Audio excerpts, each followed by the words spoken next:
I love you.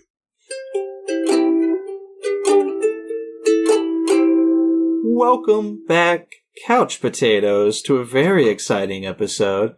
Karma served me a good one today because I have a very bad headache, but we're going to get through this. So if I seem dead, dry, sleepy, or at all just not interested, that's why. It's because I have a headache. And it's definitely not because of this show.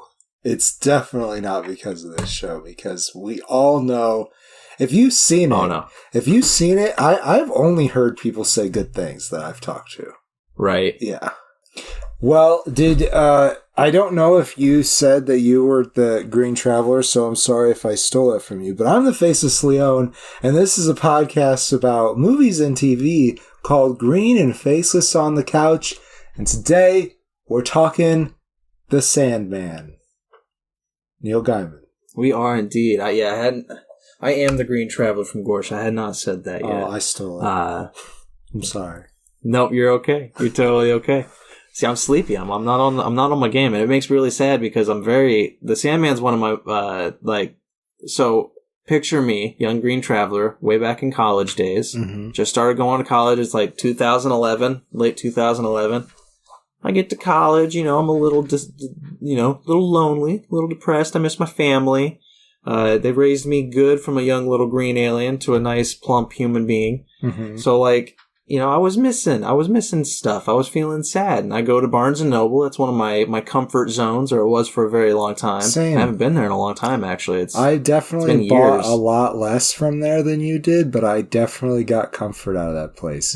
Especially junior high, early high school, I'd be in the fantasy section just looking at the cover art and reading the back. It's fascinating shit there. Yeah. Yeah. Just wishing I could buy love them. Yeah. I mean, I love going to the horror section and just looking at all the weird horror books and all that fantasy. I probably only would have looked at fantasy for the covers. I love fantasy, but it takes me a lot to get into it. Right. But I'm a horror fan. That's who I am. And this if you don't know, I have a library. The Sandman. Right? It's nice, yeah. Yeah, and if you don't know, I do have a library of about 1,500 books now. He does, I can attest. It's crazy. And, lonely Green Traveler sitting in the Barnes & Noble, freshman year, probably close to my favorite time of year also. October is my favorite month of the year. If you've watched this show, you know that. I get excited when Halloween comes around. And I think it was about September, though. I was fall was just starting to roll in. I'm walking in Barnes & Noble. I'm like, all right, I'm going to find something to read here. And at this point in my life, I hadn't read a lot of comic books. Pretty much. Because they cost a lot, know, and I didn't make a lot of money. I mean, I was working since I was 14, 12 to 14. I worked on a few farms, odd jobs on farms. Right. And then I think when I was 14, I was working at Pizza Hut. My folks kind of put a stigma on comic books as well, whereas it'd be something that I would ask for because my mom especially liked to spoil me, but for some reason she was like, I think that they are a waste of money and that they make clutter, and that, you're only going to read it once or twice, maybe. She's dead wrong. That's what a lot of people feel like. But I had, once I had a semblance of my own money, like an allowance or whatever, and I did do, my dad ran his own business, and I helped him with that. But I just didn't go and buy them because they put that stigma on it. And I feel like that's a shame because it's my favorite outlet, one of my favorite outlets for culture anyways. Right. I always just looked at them as being too expensive, they were just outside of my range because, when I was young, I was just saving money for college, basically. Right. And when I got to college, there was a brief, just that first month, it was that first, August or so, I was like, I can't get into comics, even though I have money and I'm by myself now and, nobody's going to tell me no, even though my parents would never have said no if we were buying comics. But it was just that matter of, it's this is something I can do now. I'm an adult. I can spend my money on comics if I want to. But when I was looking at it, there's so many. Yeah. I can't figure out anywhere to choose from because there's just way too fucking many. But I had read this book. I gotta make sure the date on this one real fast. Hold on a second. Because I think I read American Gods first. That sounds right from the way I recall it, because we were living together at the time. Yeah. Well, not in freshman year. Not freshman year. Oh, but we were hanging out constantly. We practically lived we were together. Definitely. I was in your room every single day, basically. But yeah, I had read American Gods. I looked it up. American Gods came out in 2001. So yeah, I definitely had read this first. And it was a fascinating idea. Neil Gaiman immediately with American Gods became one of my favorite authors. The way he describes, the way he looks at religion, at faith, pretty much, is that gods are real. They walk the earth, but they only have power if people believe in them. Yeah. So it's like, there's a lot of gods who are dead because nobody believes in them anymore. There's a lot of gods and American gods who are just kind of like, they're not dead. They have a little bit of power, but they're kind of just like poor, homeless, living on the street kind of thing. And then you have, 1,000 different versions of Jesus Christ, because everybody has a different version of Jesus that they believe in. It's fascinating. That. It was a really cool idea. It's hilarious. They go to a party and there's like 15 different Jesuses there. Oh my god! There's black Jesus. Great. There's the white Christian Jesus. There's the southern white Jesus. Man, it sounds like a Rick and Morty episode. It's fabulous, man. It's just genius. Neil Gaiman is a very smart, intelligent author. I love the man. He worked on Doctor Who for many episodes, and I'm on record as having said, if anybody, once Russell T Davies decides to hang up his cap again, and they're like, well, let's look for a showrunner. Maybe Neil Gaiman might be interested, because I would love to see that. That would be awesome. But he's one of my favorites. So I'm in Barnes and Noble, not a sponsor. I'm looking around. And I see in the comic book section, because I was going there specifically to buy comics. I was going to buy a Batman comic, I think. I think that was my first, I was like, I'm going to do this. I'm going to buy a Batman because I love Batman. Yeah. Who doesn't? But when I'm in the comic book section... I actually know people who don't, but whatever. Yeah, there's a lot of people who don't. But I'm in the comic book section, and I see Neil Gaiman's name, and I see that there's 12 volumes called The Sandman. Oh, yeah. And I'm just like, yeah. This seems interesting. I read the first issue. I sat down in a chair and read it, and I was like, "Oh, this seems so exciting! I'm definitely gonna read it." And so I picked it up, bought the first 2 volumes or whatever. Within a month, I had all of them because it was just fucking phenomenal. It was the first story that there have been a lot of novels that I've been engrossed in, but this was the first one that I was just attached to. That I loved it so much. I've read it now. I think I just read it again before the show came out, and I think that was probably the 6th or 7th time I've read it in a decade. It's almost a year, every other year kind of thing for me, because I fucking love it. It's brilliant writing, brilliant story. Literally every time I get to the end, I'm crying. Once you get to that not even the final volume, probably volume 10 is when I'm just bawling tears. Yeah, I think it's great. There was a point where you're almost tempted to put it down at the end. Right. But that last chapter or 2 is worth it. Yeah, because it's volume 10 is where the story kind of ends, and then volume 11 is a look at all the characters. Volume 12 is wrapping up all the loose ends. Yeah. There's still stuff that happens, but the overall story, what gets to me the most is I think around volume 10. I think that's right. Yeah, I was over the moon when I heard that Netflix was going to make a TV show on it, and I was I didn't have much hopes. I was like, it's probably not going to live up to all my expectations. There's no way it can match the book. So I was keeping it real. I was trying my best. But then I heard that Neil Gaiman was involved, and it had a lot of saying power in a lot of it. Oh, and that made me even more excited for its outcome. Because that's the problem is when producers adapt stuff, when a director or a screenwriter or the producer reads a book and is I want to make this movie, make this into a movie or a TV show, what's often lost is the symbolism, the metaphor, the allegories. the meaning of the story, the message is typically lost. Like, that's why Stephen King hates The Shining. It lost all of that beauty of his story. Yeah. You know, it just became a full-fledged horror, and he was like, whatever, you know, you lost the whole story just trying to focus on this thing. And a lot of shows have that issue. Like, I think David S. Goyer was part of this. And David S. Goyer, he's worked on a lot of things, including Watchmen.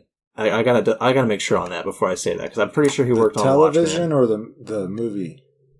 The television, the HBO show. I thought the movie, but I'm not seeing. Yeah, I thought it was the movie, but it doesn't look like he's actually listed on there. So I'm wrong. There we go. But he has worked on a lot of other stuff. He worked with the Christopher Nolan on the Batman trilogy. Okay.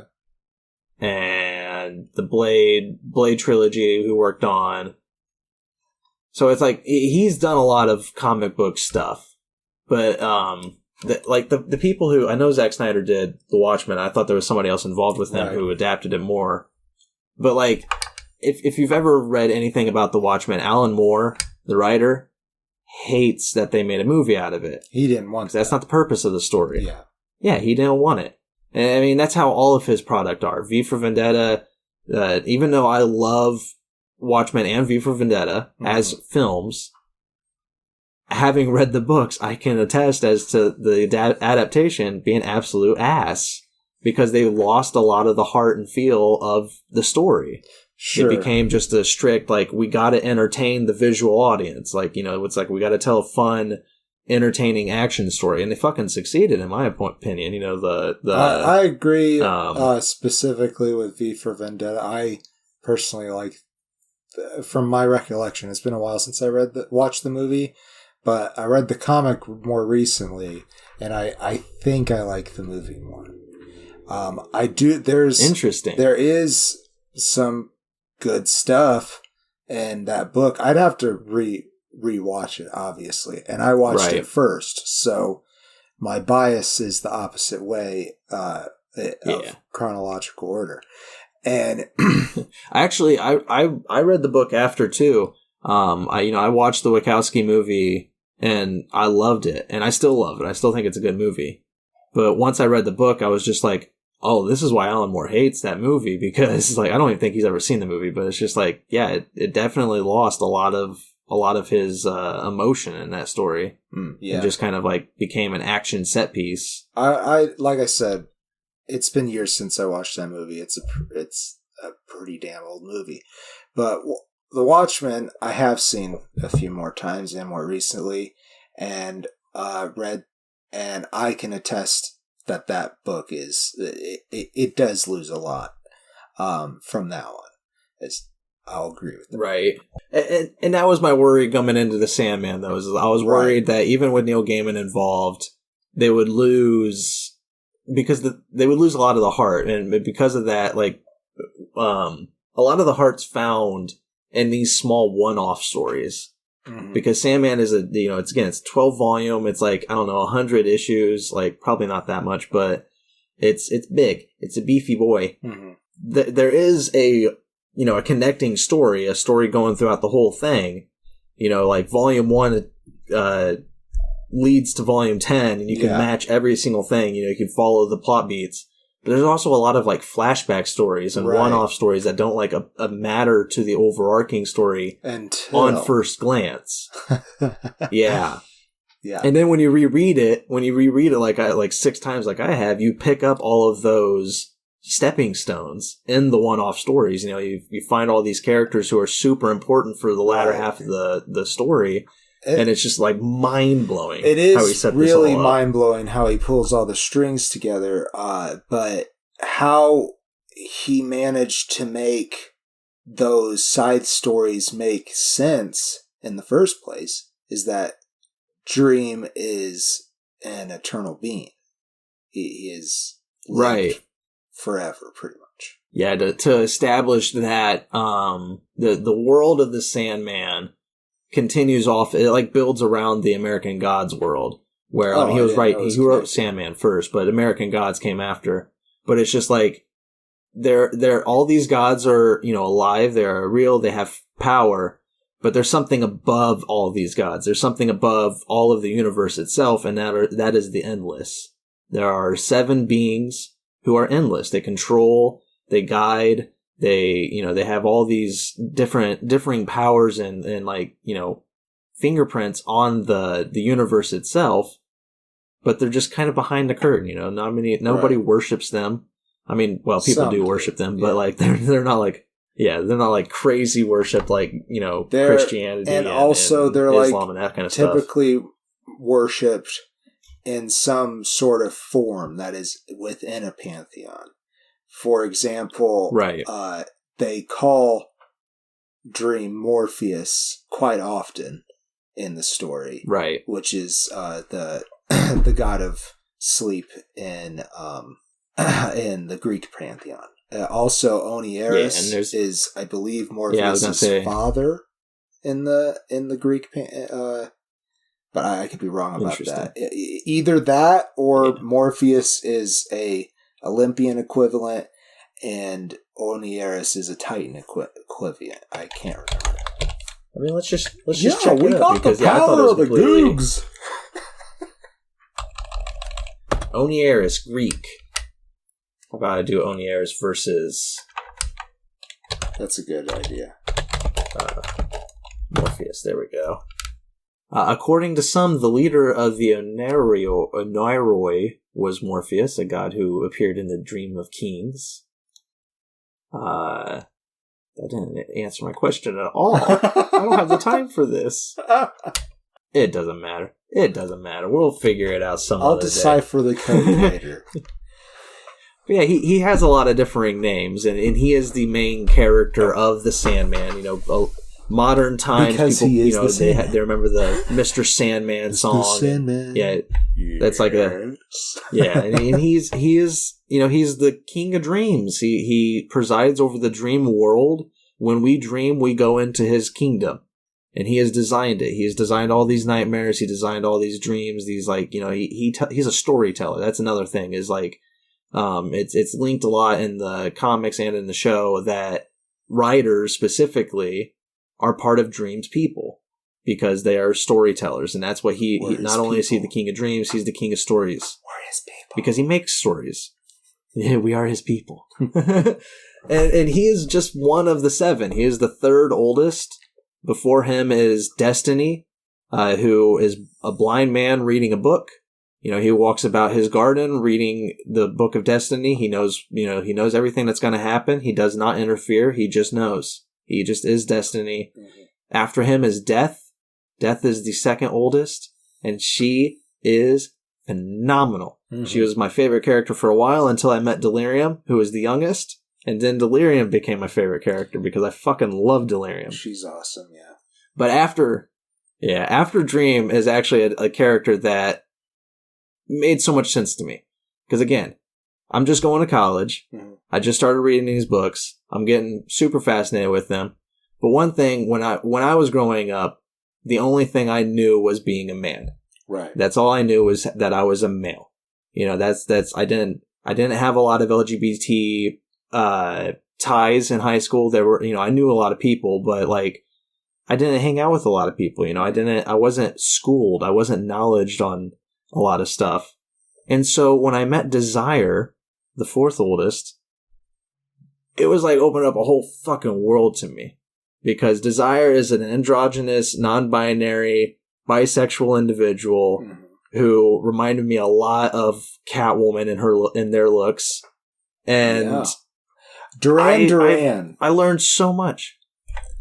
Duran, yeah. Yeah, that too. It helped shape me a lot because now I am open, I am non-binary, I am bisexual. I understand more about, why I was feeling depressed as a kid. Right. Why a lot of that kind of, that gender dysphoria, identity dysphoria in general, it was all there, and I just didn't know I didn't understand it. I didn't know how to look into it. I didn't know how to, explain it to anybody or to myself even. But then when I met Desire, I was just like, what the heck? I don't understand this character. This is completely new to me. I knew about it, but at the same time, like reading about it was It's just a whole new experience. It was very enlightening and like mind-opening. And I was like, I loved Desire. So that was one thing I was very excited coming into the show, was I was like, I hope they cast a very good Desire. We'll talk about them. And I will say up front, they are perfect. I love Mason Alexander Park as Desire. 100%. Phenomenal. I wish there was just a touch more, but so great. We'll get more. Right? Yeah. Oh yeah. They're gonna grow. They're gonna have way more coming in because they did a good job at setting up all the stepping stones too in this first season, I will say. Yeah. And it's nice. To quickly wrap up the rest of the end list, I think I said that Desire was the fourth oldest. I think I was wrong. I think Destruction is the fourth. Older. Yeah. Maybe. Yeah. And Destruction is the prodigal son. He is gone. He gave up his duties at the beginning of the books, at the beginning of the show. We know, like, I mean, they don't show that, but at the onset, yeah. At the onset, he's gone. The Endless don't know where the brother is. He has disappeared from them. He's been gone for centuries. He's left his realm. Yeah. He got tired of it. He got tired of being Destruction, damn it. And the last one is Despair. Despair is the second youngest. Despair has changed in the books. They haven't talked about that much in the show, but in the books, they used to be a completely different person. Yeah. Despair was. And then that person died, and that the entity of the Endless was reincarnated basically into the Despair that the books and the show know. Right. It's kind of like Doctor Who. It's the same person, but it's a different person. Right. It's like they have all the same memories. They are the same identity. They do the same stuff, but they have a new personality. Right. A new way of being. And Despair while also being very similar, which isn't necessarily a Doctor Who trait, but typically happens. Right. It's pretty close. Yeah, typically they are. But then the writers occasionally come along and fuck that up. Right, yeah. Looking at you, Chris Chibnall. Anyways. I can't wait for Russell T. Davies to be back. I'm honest. I'm so excited. Despair in the books, she is presented as short, kind of like horror-esque, like very creepy looking. They're heavy set. Always new. Constantly, they have got this gross, wiry black hair.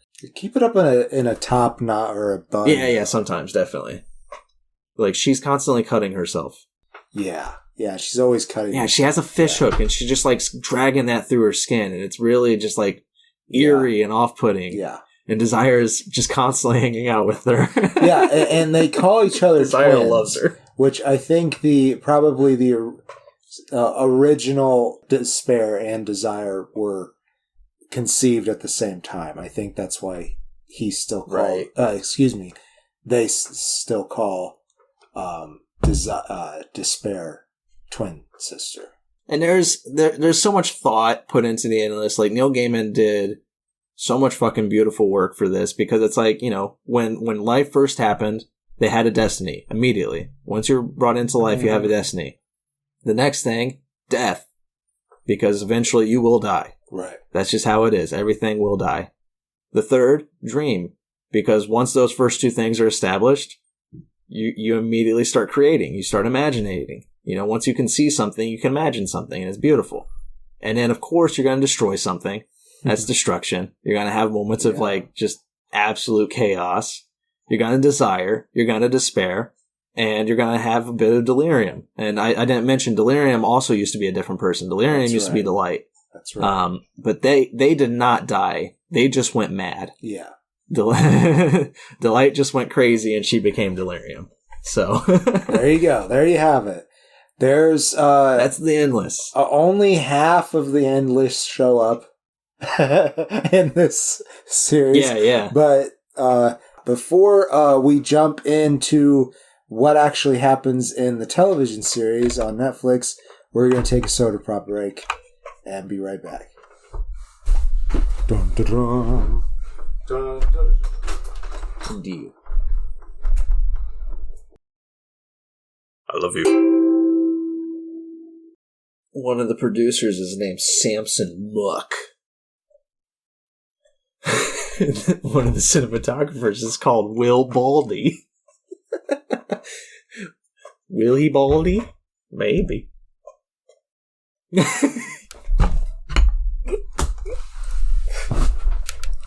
I heard you making fun of those people's names. Oh, yeah. Will Baldy. Will Baldy. Well, I think we're back. Are we back? I think so. Okay. I think we are. We're back. Why don't you take us into the show? Okay, I'll take us into this show. So, on Netflix, so The Sandman, starring Tom Sturridge. Not Robert Pattinson. You know, he only looks like Robert Pattinson as this character, though. I know. I looked up pictures of it. I'm just I can see it. The black and white picture, though, that they have on IMDb does look like Rob Pat. But it's not Rob Pat, and he did a very good job. And his version of Robert Cullen... Is it Robert? It's not Robert. I don't know this show. Edward Cullen. That's right. God damn, it wasn't even that long ago, Blake. Edward.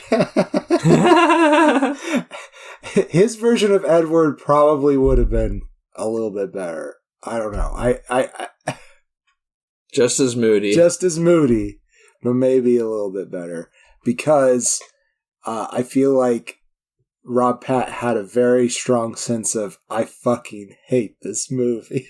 Oh yeah, definitely. Secret review. I mean, I think all of them did.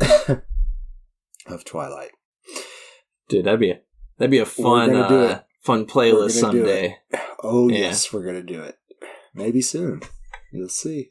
We'll see. Maybe next October, because I think we'll probably finish off the franchises this year. Most of them, at least. We'll do it for Halloween season. It is about the perfect amount of weeks. That's true.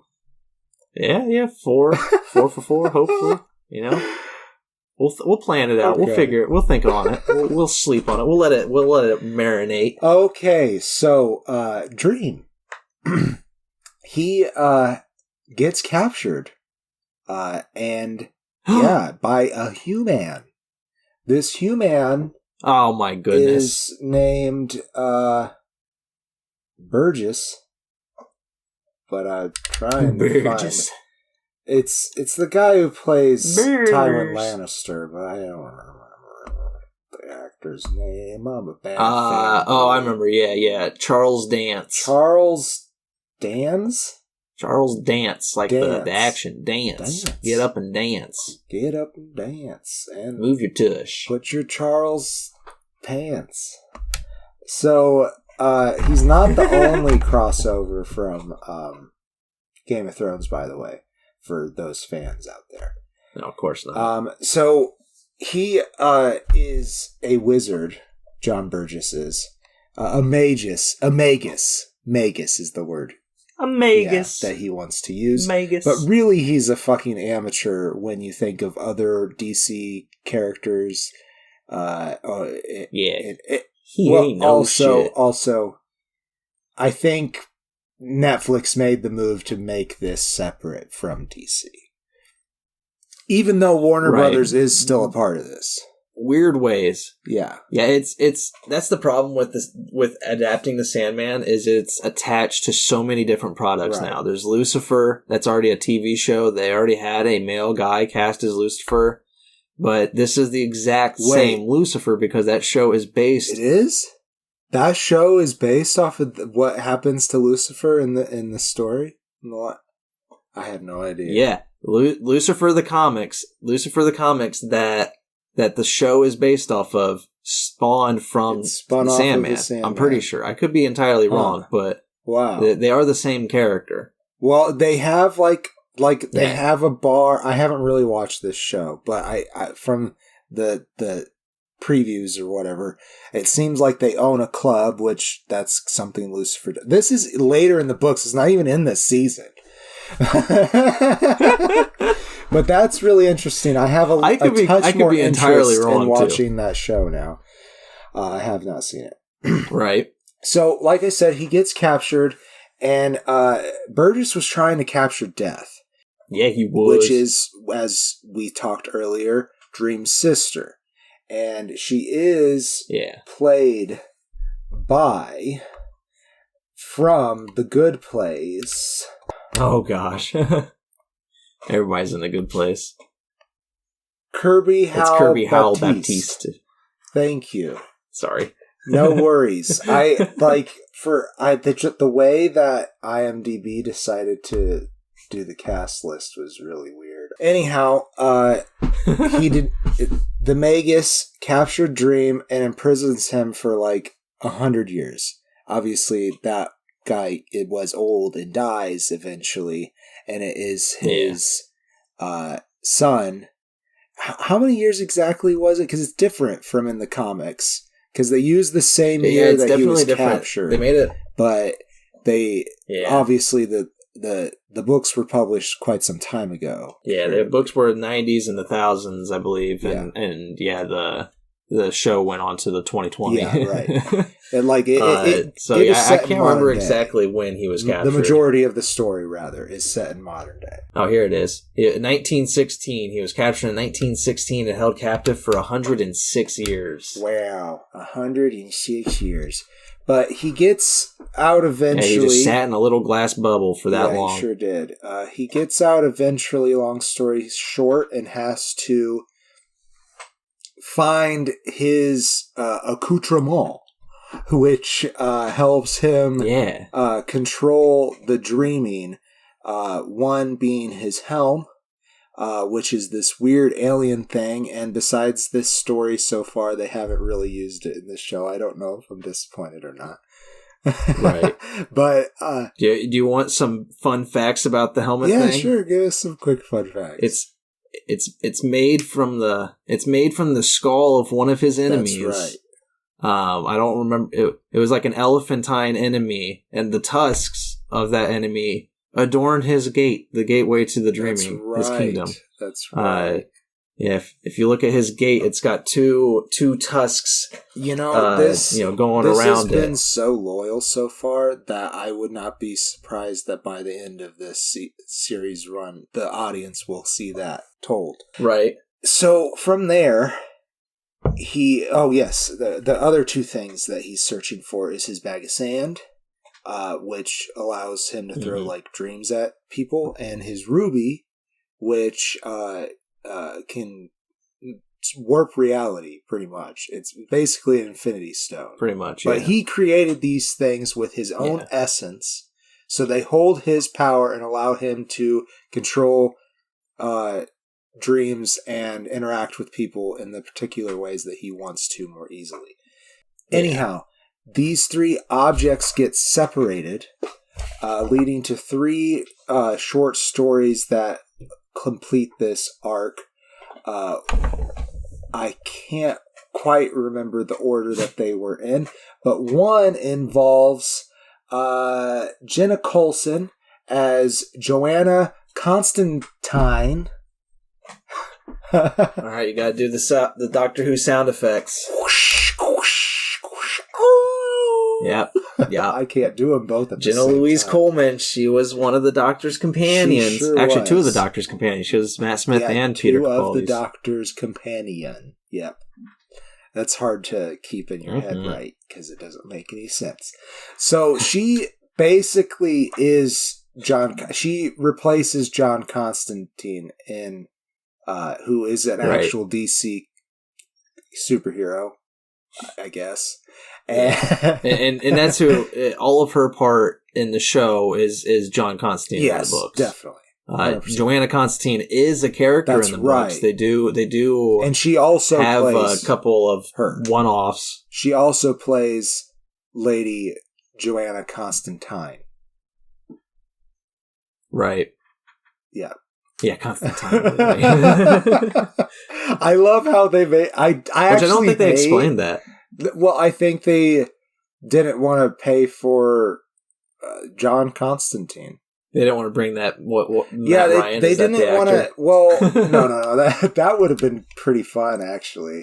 But I think they didn't want to pay for the IP for one, or they just wanted to make this as separate from the DC the DCEU as possible.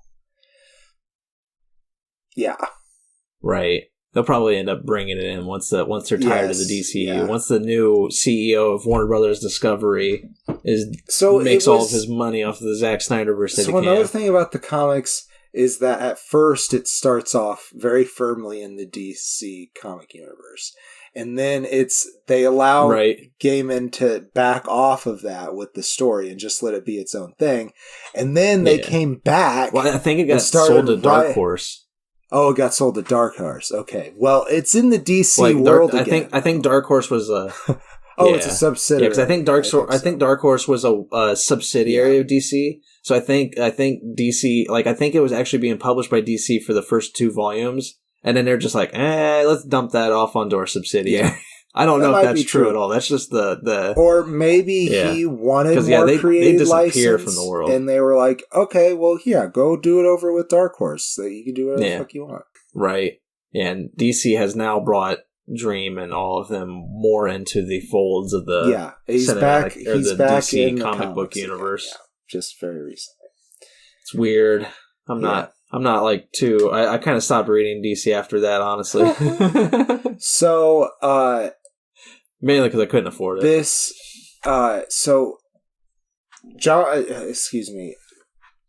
Joanna, she leads him or helps him getting with 2 of the items, if I recall correctly. So the first one being the bag of sand, which Joanna didn't know what it was, but knew it was magical, and left it at an ex's apartment, and that ex started using it like drugs. It's a very sad episode, and very sad issue, really. And it's a really early issue as well, so you are immediately gut punched with the feels with this book and this show. Yeah, this season deals with the first 2 volumes, so it's like issues 1 through 12 that all this happens in. That's right.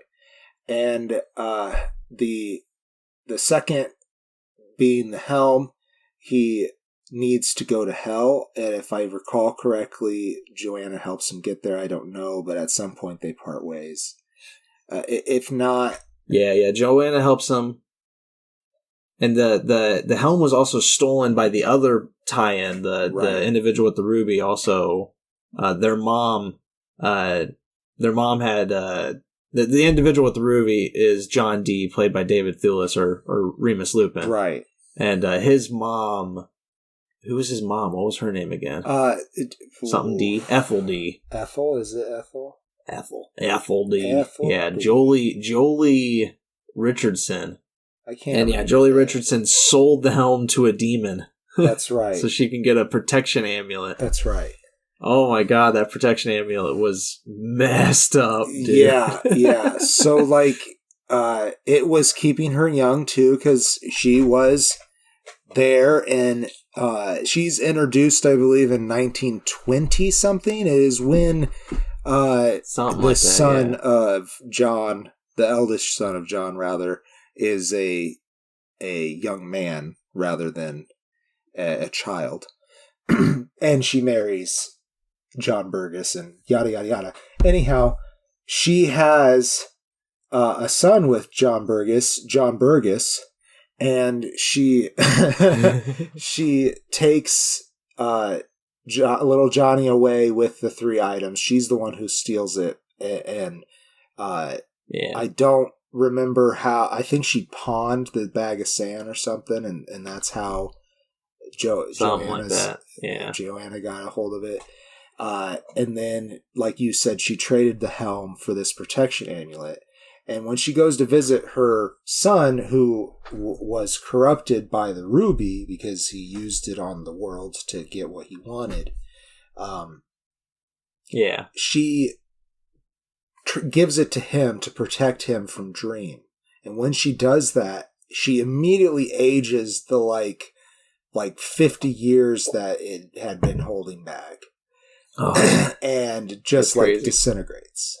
Yeah, and if anybody tries to attack John Dee, again, That's David right. Thewlis, which is hilarious to me, And he did an amazing job, too. He was one of the best actors in this whole series. This first season. Professor Lupin. Yeah, Professor Lupin. Trying to just help Harry Potter, but now he's gone mad and he's trying to kill everybody. Yeah, once he holds that defense amulet. Yeah, that's true. He's not a werewolf, thankfully. And once he holds that defense amulet, if anybody tries to harm him, they just like internally explode, and it is disgusting. I love it, and so cool. Oh. Like when it first happened, the visual effects for that was great. Before they explained what the amulet, when Ethel was attacked or threatened, and it first happened, I'm like, what the fuck? What can she do? Right. Yeah, that was pretty cool. So it was great, man. I loved it. He has to go to hell to get the helm. He has to go to hell to get the helm, and we do meet. I think everybody knows this. Gwendolyn, what the fuck is her last name again? I'm so sorry. Christie. Gwendolyn Christie. Thank you. She plays Brienne of Tarth in Game of Thrones, and also Captain Phasma in the new Star Wars movies. That's right. That's right. She does. I think there was something else that I'd seen her in recently, but I can't remember. But anyhow, I love her, and I hope she does get much more work. And she is great as a very androgynous Lucifer. Yeah, and that's the thing too. Is like a lot of people were throwing shit about the gender change. There was some gender changes in this. Yeah. Well, there's this gender change, and then there was some diverse casting. Oh yeah, Joanna that's right, Joanna to John, and then they made the Walker family black, and the people were complaining about a lot of people were like, the casting's too woke, and Neil Gaiman came out, and I applaud the man for this, because Neil Gaiman came out and he's like, when I was selling this novel in the 90s, it had to be the way I wrote it. Yeah. And he dealt with a lot of issues in that. He dealt with transsexual phobias, people like how they treated transsexuals. He dealt with homosexuality. Yeah. Like, he dealt with a lot of great issues, and I love him for it, because he did all he could back in the 90s. But as he said, he couldn't have that diverse of a cast and get it published. If he could have, these would have been the decisions he would have made. He would have made it much more diverse. Like that's one of his things that he's always said is like he wanted his work to be diverse, and I love him for that. Also, they did cross Lucian, who is his librarian. Yeah, that's right. Yeah, because in this they're played by Vivian Achimhong. Okay, they made the character once again very androgynous, so I was not going to assume I don't recall seeing this actor before on pronouns. Rather. Right, and I will say about Gwendolyn Christie being Lucifer, I think it's hilarious that people were complaining about that, because a lot of Christians don't seem to realize this, even though it's very much like put down in history. Angels are androgynous. Yeah, they're very Angels beautiful. Don't look like male or female. They look, like if you ever look at a Renaissance painting, the reason they all look so androgynous is because they're like, it's typically if they're doing an angel, they try to make it look very much like you can't tell if it's male or female, and that's how it's supposed to fucking be. Yeah, like that's how it's described in script. That's how it's described in paintings and everything. Like, I don't understand why people are flipping shit. I think Gwendolyn Christie did a great fucking job as Lucifer. It was amazing. And the rap battle thing, that was fun. It's not really a rap battle. It's like a mind battle. But I remember it being... a poetry slam. It is in verse. But I remember when I was reading it that... I don't know. I remembered the... other demon rhyming more as well. Kronanzon. I remember him rhyming as well. Yeah. But I could be wrong. Yeah, because that's a very DC thing, is that demons are rhymers. There's a class of demons who are all rhymers, so every time they speak, it has to be in a verse or in a rhythm. Yeah. And so it's, I remember that with Kronanzon, or how you pronounce that, Kronanzon. I like I thought that too, but the game itself... Yeah. And the game itself is fascinating. Yeah. I love the idea. It's like they start off small, like in the show it's Lucifer versus Sandman to reclaim his helm. and Lucifer starts off with something very tiny. I can't remember what it is, but it's just like, I'm a mouse skittering through the grass. And then like Dream comes in and he's like, I'm a snake who eats the rat or the mouse. It's really And then good. like they keep building on that until it just becomes epic proportions. And like I loved really it. good How they show. portrayed it on show was really good. Yeah. I think I liked it better in the show than I liked it in the book. I thought maybe it was kind of silly maybe when I read it in the book. Until the end part. I thought the end silly. part was good. But the way they dramatized it was really good. So, right. After he gets the helm back, it leads to John Dee at this diner, and that's where he eventually meets him. And I don't really want to give anything away about the diner, but I will say... No. It's the best episode. A bit of a trigger warning for that episode, but it is really good. Oh yeah, it's it's one of my favorite issues of the whole comic book series, and it was by far my favorite episode of this show and of a lot of shows I've watched this year. Like I've watched more shows this year than I have in a long time. My favorite episode was, I don't know, it's hard to say. Well, I didn't, after I think that episode's called 24/7, and after that episode, I felt like the show, this first season of Sandman, kind of fell apart a bit for me. I feel like they should have split it up. They should have ended with 24. Well, actually, they should have ended with the next episode, which is the conversation between Dream and Death, which I loved. Yeah, it's very good. But then after that, they should have held off. They should have done Volume 2 for a second season. Because, I don't know, the pacing of the back half of the show... It is a little strange, it was pretty bad. But I think I appreciate them getting a Dollhouse, which is the second arc, out of the way. Yeah. Because I feel like the side characters in that arc are so much more important to the rest of the story than Rose Walker is. So I'm happy that... And if you're listening to this and you've seen the show and you haven't read the books and you're like, oh, really? They're just going to like dump Rose Walker? Well, you know what? They don't. She's there, but... Yeah, she has importance, but it's not yet. Lyta Hall, I know it might surprise people. Rose Walker, by the way, played by Keo Ra. Yeah. And Lyta Hall is Razane Jamal. Thank you. Lyta Hall becomes super important for the ending of this series.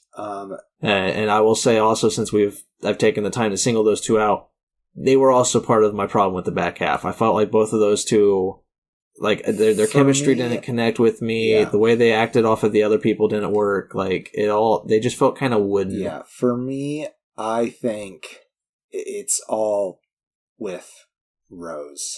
Honestly, I thought. Aesthetically speaking, she was a very good choice for the role, and I really love her hair, and her costume design's pretty good too. But I really thought that Keo was kind of wooden, sadly. Yeah, and that's one thing is like the role of Rose is like hard because she's described as being 21 but looking like she's 13. Right. So like, I don't know how old Keo Ra is. She was at least 20. But right. I mean, for that reason alone, though, like that is a good choice because she matches that description pretty well. If she is 21, she definitely looks like she's much younger, but at the same time has that adult sense of the world. Mm-hmm. Like, there is a lot to her, but just the acting, like it's not bad acting. That's the thing. Like, I don't want to imply that she's doing bad, but a lot of her scenes have to deal with, she's talking over the phone. Yeah. And that kind of like, she seems like she's a young actor. Seems like maybe, I haven't seen her in anything else. Me either. Doesn't even have a link on Wikipedia, sadly. Honestly, she just needed more experience for this role. That I really do, because like even if you're just talking about the phone thing, that takes experience to figure out how to do that well. Yeah.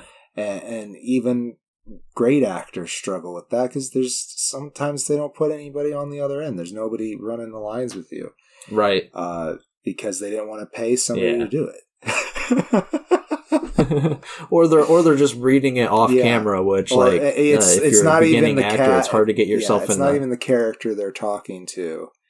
It's just somebody and if you're a beginning actor, it's hard to get your your mindset that the line is coming from the phone, that you're talking to that person. Like, acting's fucking hard, man. Like, and then I don't want to crap on Kyo Ra is basically what I'm saying. Like, I think that she has great potential. Sure.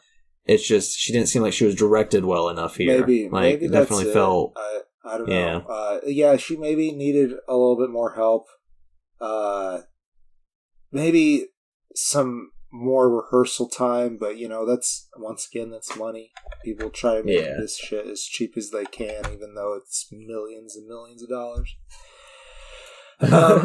My thing with Razane Jamal as Lyta is like, I struggle with seeing the character we saw there in the finale. Because, like, do you remember her mindset in the finale? Like, where she's at the end of this story? Yeah. It's like, I don't know, I haven't seen it, so I can't say anything, but it doesn't feel like a natural flow is going to happen. I will say that when she has the flashbacks, I'll say, with her husband, who I can't remember his name, but Mr. Hall. They changed that up too. They did change that up. I wanted to mention that they changed that up with Jed's story a little bit, if I recall. Yeah. Because Rose is looking for her brother Jed, who's were they foster? I can't remember their story specifically. This is the story as I can remember it. Rose, Jed, their mom, they wanted to leave their father's house because he was an explosive personality, and they were afraid, and when they were about to leave, decided that they could not take Jed with them. And so when they left Jed, and then something happened to their dad, and Jed disappeared somehow. And I think maybe the dad had legal custody somehow, or I don't know exactly what happened, but he ended up in the foster system.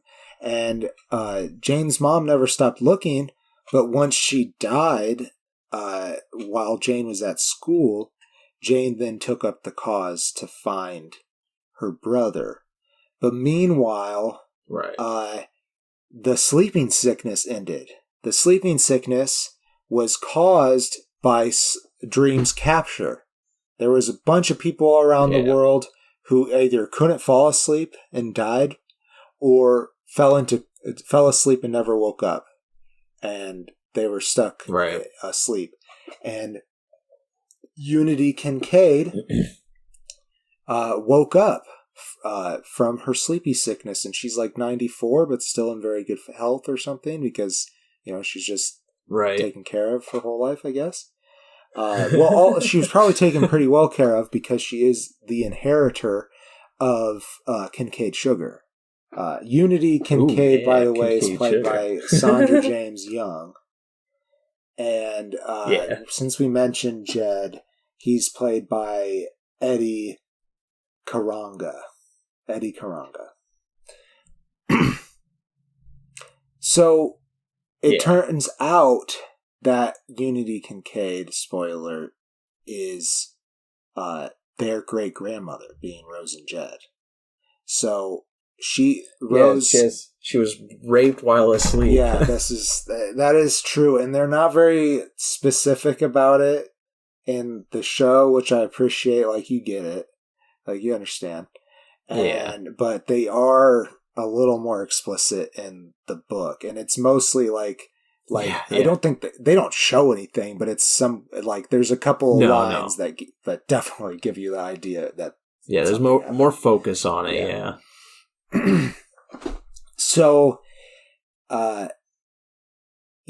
she, being Unity, ends up sponsoring Rose to find Jed, and wants them to live with them after they find her. And Jed ended up at uncle and aunt what their fuck's house.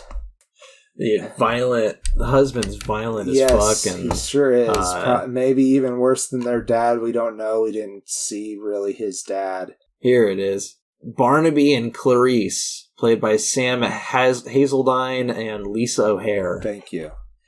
And like, and Clarice is like, she just kind of like, she seems like she wants out of it. She seems like she wants to help. She does not have control of the situation.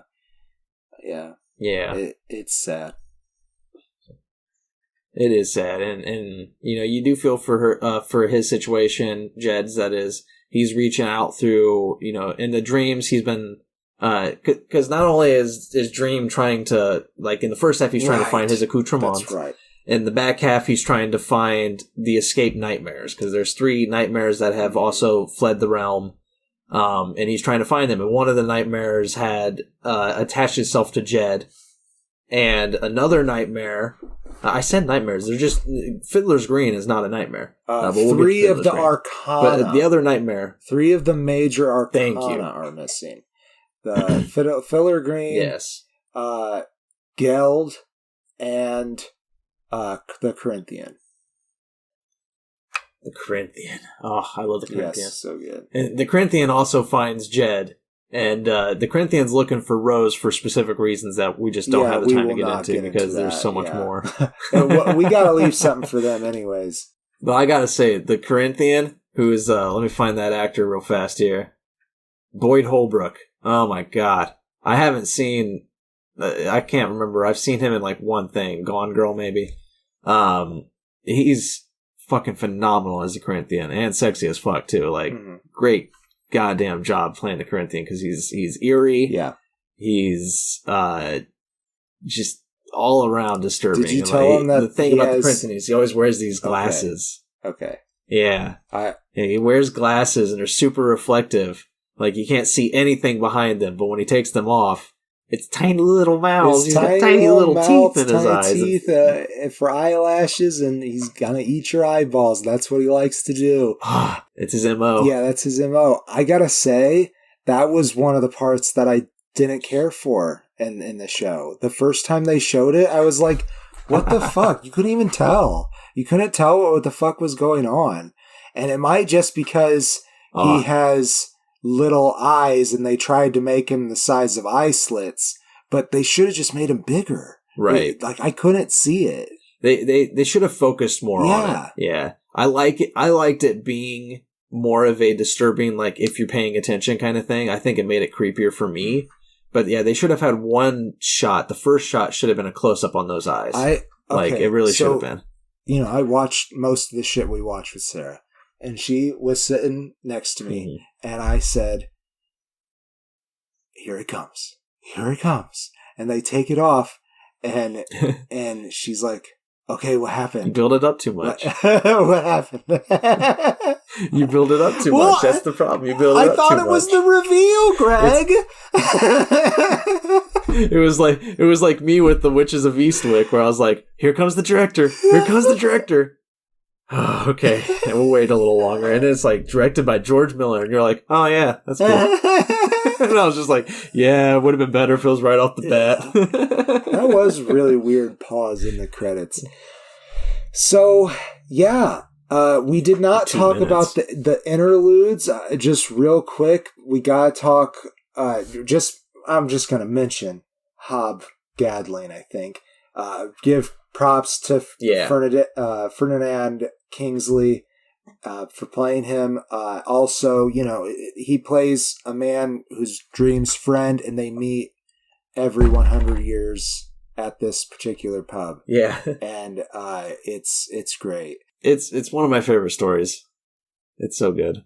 And Tom Sturridge also, I thought I hadn't seen Tom Sturridge in anything, but apparently I have. Apparently he's in that Velvet Buzzsaw movie we watched. Yeah. I don't remember him. Who is he? I don't remember him at all. Okay. I don't know. Well, okay. I read the name and I was like, I don't remember these names. I don't remember anything. So the last thing to talk about, I think, before closing statements, is that Netflix done did surprise us. and came out with an episode last Friday out of nowhere. And like, you know, we were already ready to record. We could have recorded this before that. And we would have missed out. It's another interlude episode. The other interlude episode was cut in two as well, with that conversation with his sister and Hob. Dream of a Thousand Cats / Calliope. So Dream of a Thousand Cats is a great story. It really has, I don't know if I recall it having any actual bearing on this story. It's just a lovely little... Only when they bring, I think the Egyptian goddess is Bastet.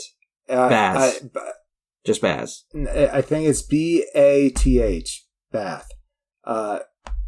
But it's actually, I think you're right, though. Let me look it up, because it's a dual goddess kind of thing. Like, sometimes she's a cat, sometimes she's a lion. And the name is different. Right. So let's just look it up. But she's not actually in this story. No, but it is Bastet. I just found it. Cool.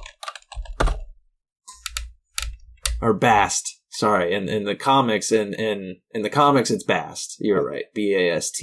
Oh, okay, Bast. Yeah, and that's the only that's the only time when Dream of a Thousand Cats has any callback, and that I remember in the comics is when Bast comes into play. So it's a little short story, and they did it animated, and I thought maybe the whole episode would be animated, and maybe they were going to do like one animated episode. A turn or something. But really they just didn't want to computer animate all those cats, so they computer paint animated them. And there is this calling for all cats, and you follow this kitten going to this meeting with the cats, and the cat in a graveyard. And I don't know if I really want to get into what the cats talk about. Just know that there's this great meeting of cats. So if you're interested in that, go check it out. It's a fun story. And know also that the male owner of the kitten that we're following is voiced by David Tennant. That's where I saw his name in the credits, and I was like, when was he in the show?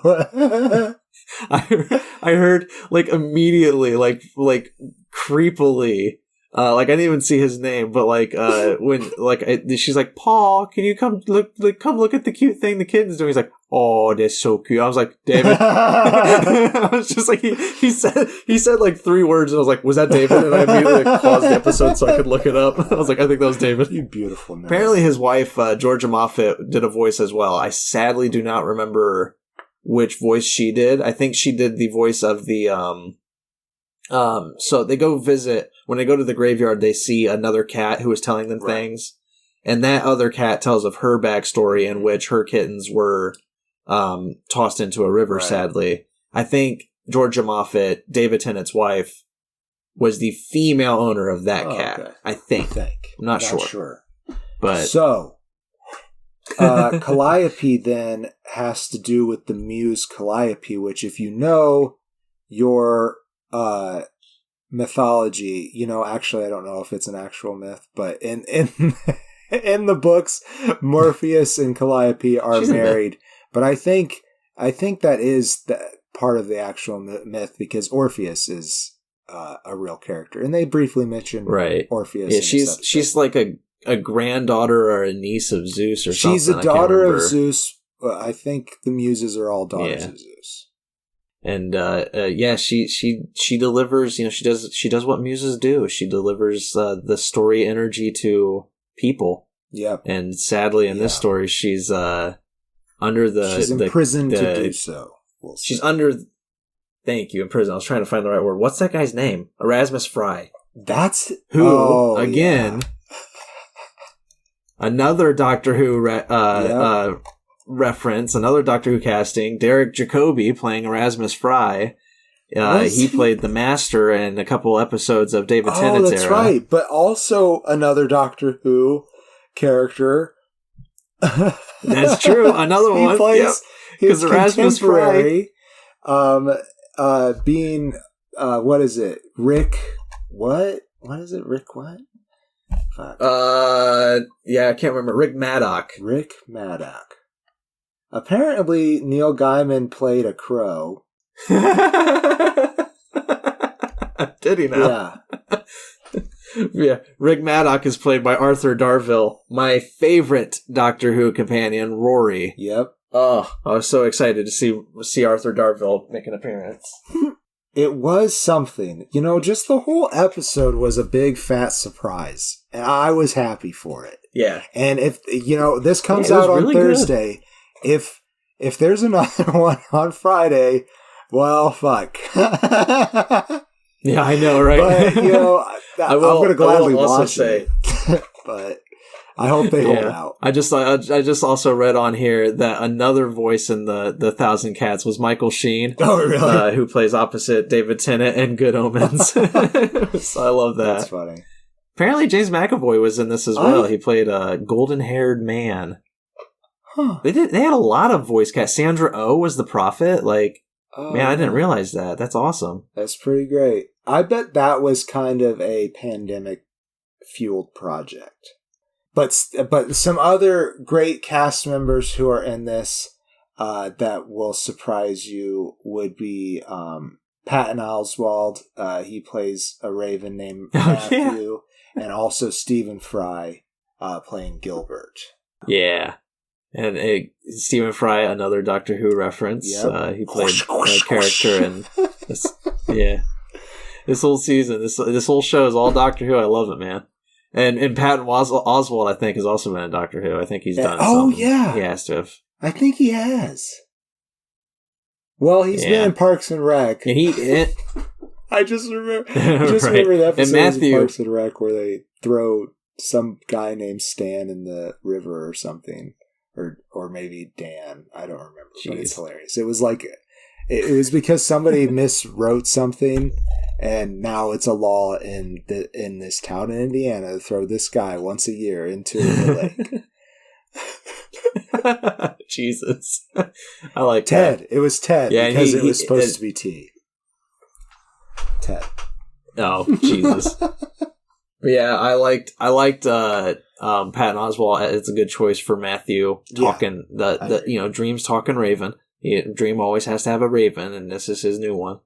And Matthew has one of my favorite story arcs throughout the whole comics. Like, I love how Neil Gaiman builds Matthew's character. So it's so wonderful how he just becomes a good friend. He's a new Raven. Right. Once Dream breaks free, once he is no longer bound by that mortal, he in the show, he just gets this new Raven. He's like, you have to have a Raven. Here he is. Like, it's Matthew. Was his other Raven's name Jocasta?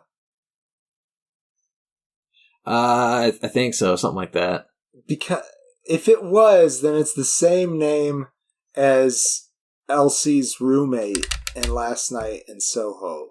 Or that's Eloise. right. Eloise, that's what it was, not Elsie. I don't know if that's true. Can't remember. That's hilarious. They didn't have a voice actor, so they're probably not going to be on the cast list. Anyhow, we should probably do closing statements. And, Indeed. I fucking loved it. It is probably one of the most loyal adaptations I have ever seen in my life. And I just don't understand why they don't do that. I give it a typically you just don't have the creator involved. Yeah, this is true. Yeah. This is true. You tip, and because of that, producers are only interested in making profit. That's it. So a lot of times when you're adapting something, you're like, let's shelve all the storytelling bullshit and find the action, because today's audiences don't give a damn about art. They just want action. They want to be entertained. And there is plenty of... Yeah, a lot of it gets just shelved. Action, art, and entertainment in this series. And they're... Yeah, so please, people, keep watching. That's right. If you guys have... if you listen to this and are like, oh, I don't have to watch the show, I just listen to those guys prattle on about it for an hour and a half or however long they've been going on, I know everything there is to know about this series, book form or not. No, you well, don't. you don't, because there's so much fucking shit that we could not mention.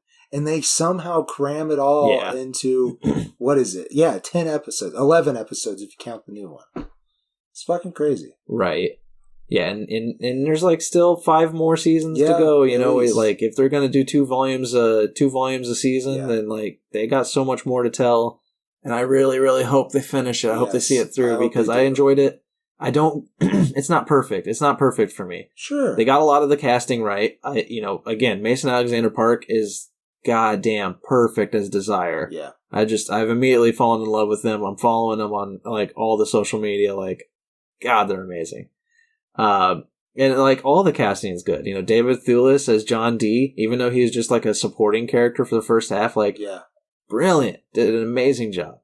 All the Endless, they did a good job. Tom Sturridge as Dream, pretty good. I really liked his Dream. Yeah. It feels like Dream. It does. He's a little too emotional for me. A little broody. There's way too many moments where he smiles, and I'm just like, why are you smiling right now? You're not supposed to smile until like volume 6. Yeah, I feel like I feel like they did a thing where they thought there is a slight chance that Netflix decides not to, option us forward. And so they wanted to have him have a decent character arc. Go from a dark place to a happy place. So that it could feel a little bit finished if Netflix gave him the axe. That's what I felt was going on there. But I had the same reaction to it because he takes a long time to change, and he is angry for a long time after he is released. He's I say released. He's a very emotionally broody individual in the comics. Yeah. Nonstop. And that was another thing I loved about the comics. It's very emo. But like the loyalty to the story, the casting choices, I really enjoyed a lot of this first season, but the pacing in the back half was just bad at times. Like there were some really moments where it was just dragging during the Rose Walker story. The acting was, again, as I mentioned, a little lost. But my biggest issue, and I know that this is just a very big nitpick, but this is what keeps it from getting a perfect score, because even regarding the bad pacing and the occasional off acting, I still would have given it the perfect score. But I'm not giving it the perfect score because the aesthetic of the Endless. So in the comics, Dream, Death, they are portrayed as being very devoid of color. They are like the palest of pale beings possible. I don't mind at all that they cast a black actor as Death. That's perfectly fine. Death is supposed to be able to walk among us. Yeah. Like Death, even as the extremely pale emo version in the comic books, that you can still see that person walking amongst you. Dream, on the other hand, doesn't walk amongst humans, and he should not look like he can walk amongst humans easily, because when he's among humans, he should stand out and look very, very awkward and off-putting. Tom Sturridge does not look awkward and off-putting. Like, they tried it. They did try. They it didn't translate. Made him paler and everything. Wow. Yeah, and I get that. I totally understand. I know I'm being an extreme ass and nitpicking on it. For half a there's star, one moment in particular. I feel for half a star. I know I am. But the reason for that is there's one moment in particular that felt extremely fucking goofy because it did not have the aesthetic, and that was there's a moment where Sandman is larger than life, and he's holding a character in the palm of his hand. Yeah. In the comics, that image sticks with me. Mm-hmm. It's so eerie, so beautiful. Like, it's really awesome. Yeah. And in the show, it looks ridiculous because you have gigantic discount Robert Pattinson holding a dude in his hand, and he's smiling too. He's better than that. Don't call him discount. He is better than that. I know, I'm sorry. It's Tom Sturridge. Tom Sturridge, though, larger than life, but he's also smiling in that scene, and it just looks goofy as fuck all. Yeah. Like, that image also sticks with me. I can remember both images. Like, I don't actually visually see them, but I can picture those images. And one looks goofy as fuck, one looks beautiful and majestic. And the goofy as fuck one is the one that's in the show, and it's missing that aesthetic. So is Despair. Despair is also missing the aesthetic because I agree a little bit because Despair was also bleached. Yeah. Yeah. In the comics, Despair is very bleached white, also just like Dream and Death. And so is Desire a little bit. But it's only those Desire, four. yeah, like because Delirium is colorful and Destiny is just like a normal dude in a brown tunic. And honestly, is Destruction. Yeah. Destruction kind of just looks like old DC Comics version of Thor. Like he's a big, broad dude with a big, bushy red beard. Like Thor's also in the comics too. That's hilarious. So. He is. He does about look the same, but bigger. Yeah. And Despair, I don't know why. I feel like Despair would have worked. I feel like they could have still done that with Despair. Yeah, it would have worked fine. I feel like I respect the choice to not make the character nude. You know, perhaps whoever would be casted would not be comfortable with that. I understand that. Yeah. But like, they were in bleached their, they like, were not actually in bleached their jeans skin, and a turtleneck though. And that was kind of weird. Yeah, it is weird. But I didn't mind it so much. I want to see more of what that actor's going to do. I did not catch their name. Like, you can make them clothed, but make them wearing, like, the Penguin's, like, outfit from Batman Returns. Like, make her wear that kind of thing. That would honestly work. That would work pretty well. Yeah. And then bleach her skin as well. Yeah. Not actually bleach her skin, but what they did with Sturridge. What the fuck is his name? Yeah, Tom Sturridge. Tom Sturridge. Yeah. Thanks. But like, yeah, they should have tried it. Like, I think for Despair at least, I think it would have worked fine.